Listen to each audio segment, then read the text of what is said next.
انہوں نے کہا کہ اگر میں اس کے بعد پھر کوئی بات پوچھوں یعنی اعتراض کروں تو مجھے اپنے ساتھ نہ رکھیے گا کہ آپ میری طرف سے عذر کے قبول کرنے میں حد کو پہنچ گئے ہیں۔ پھر دونوں چلے یہاں تک کہ گاؤں والوں کے پاس پہنچے اور ان سے کھانا طلب کیا۔ انہوں نے ان کی ضیافت کرنے سے انکار کیا۔ پھر انہوں نے وہاں ایک دیوار دیکھی جو گرا چاہتی تھی تو خضر نے اس کو سیدھا کر دیا۔ موسیٰ نے کہا کہ اگر آپ چاہتے تو ان سے اس کا معاوضہ لے لیتے تاکہ کھانے کا کام چلتا۔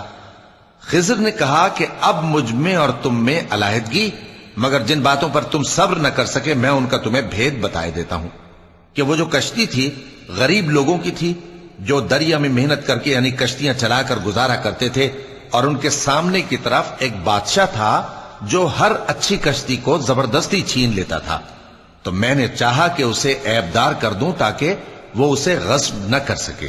اور وہ جو لڑکا تھا اس کے ماں باپ دونوں مومن تھے، ہمیں اندیشہ ہوا کہ وہ بڑا ہو کر بد کردار ہوگا تو کہیں ان کو سرکشی اور کفر میں نہ پھنسا دے۔